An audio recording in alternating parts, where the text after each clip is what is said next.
kulanti hagaagsan halkan waa dunida TV qodobada aad ku daawan doontaan warkeenana waxa qayb ka al-shabaab oo qarax ku dilay gudoomiyihii degmada Qoryoole ee gobolka Shabeellada Hoose taliye cusub oo loo magacaabay ciidanka booliska gobolka Banaadir iyo ciidanka ka dambeeyay magacaabistiisa abaabul ka dhan ah Axmed Madoobe oo lagu afgambinayo oo ka socda magaalada Muqdisho ee caasimadda Soomaaliya wafdi ay hogaaminayso gudoomiye ku-xigeenka golaha shacabka oo maanta gaartay degmada Buulabarde una sii gudubtay jiidaha dagaalka ee gobolka Hiiraan qodobadaas iyo qodobo kale doodaasuna ayaad ku daawan doontaan warka dunida TV u diyaar garooba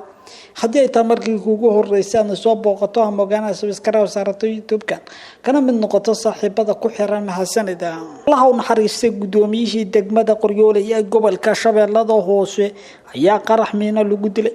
madaxweynaha dowlad goboleedka Koonfur Galbeed Soomaaliya Cabdicasiis Xasan Maxamed Lafti Gareen ayaa taasi u diray qoyska ehelada iyo dhammaan ummadda Soomaaliyeed oo ka baxay Allah u naxariistay gudoomiyihii degmada Qoryoole Siciid Cali Ibraahim Xasan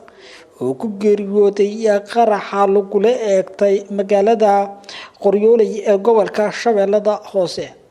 madaxweyne Lafti Gareen ayaa ku tilmaamay in argagixisada al-shabaab ay mar walba bartilmaameed ay u yihiin hal doorka adeega bulshada qaranka waxaana xusay in marxuumku muddo dheer u soo adeegay qaranka laguna xusuusan doono doorkii uu ku lahaa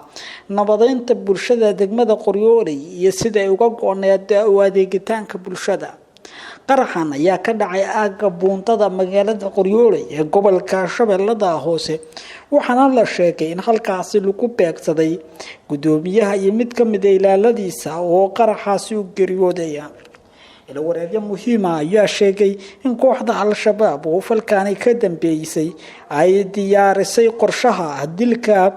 gudoomiyaha isla markaasna uu ahaa qorshe ay ka soo shaqeeyaan shabaab ayaa falkaani geystay iyadoo dowladda federaalka Soomaaliya ay dagaal culus kula jirto isla markaasna ciidamadeedu ay howlgalo ballaaran ka sameynayaan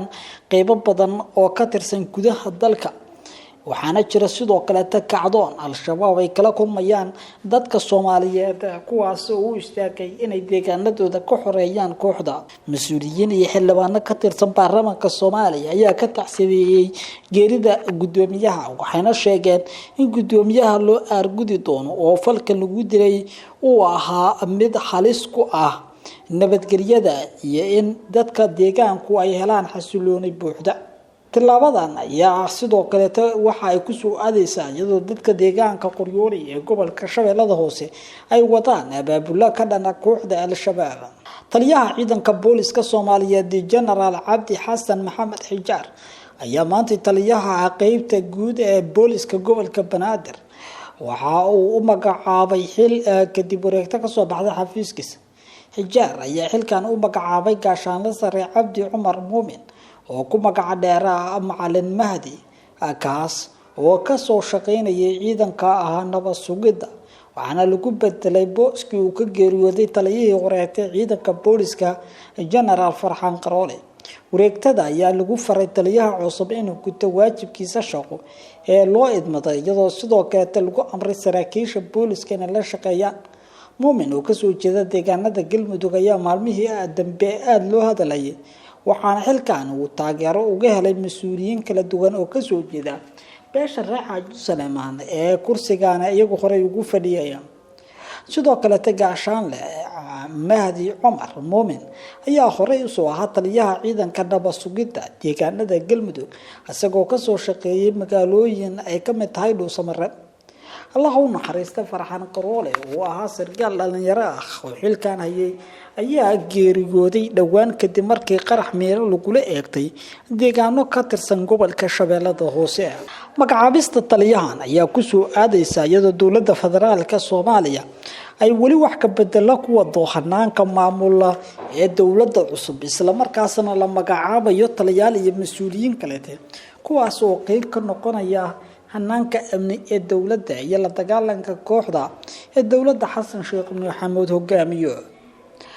dowladda federaalka Soomaaliya ayaa la sheegay in magacaabistani ay ku soo aadayso xilli dowladdu ay doonayso in wax badan laga qabto ammaanka magaalada Muqdisho ee caasimadda Soomaaliya. magaalada Muqdisho waxa lagu waramayaa in abaabul xooggan oo ka dhana Axmed Madoobe laguna afgabinayo oo ka soconayo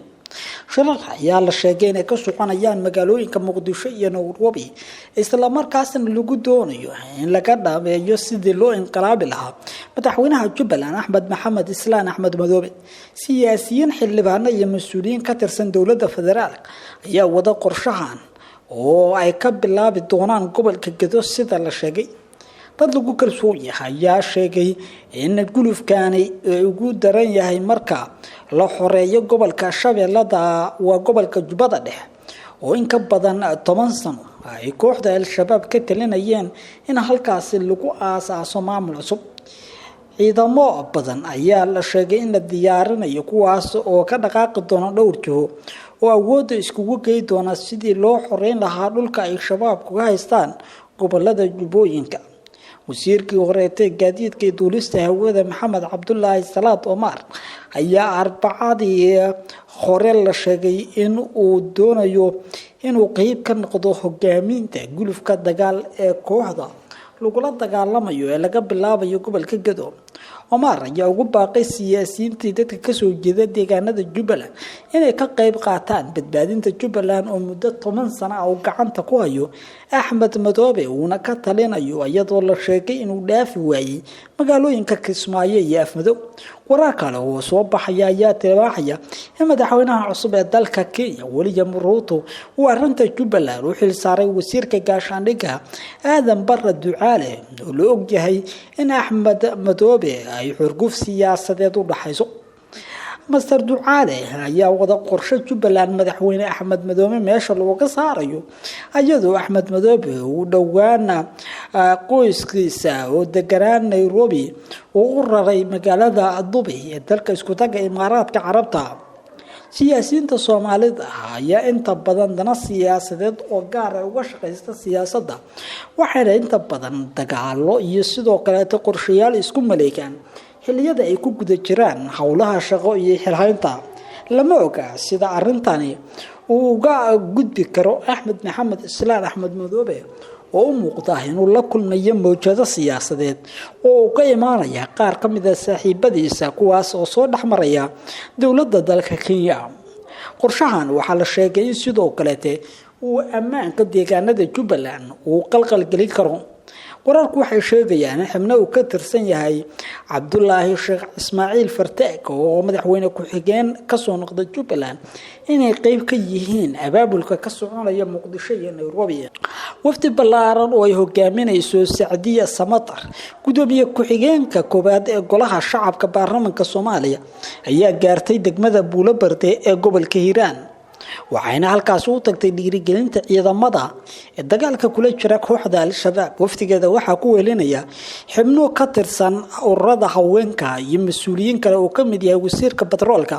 waxaana la sheegay in ujeedku uu yahay in ciidamada lagu dhiirigeliyo howlgalka ballaaran ee ka dhanka argagixisada ay wadaan. warka ka daawanaysan Dunida TV sidaas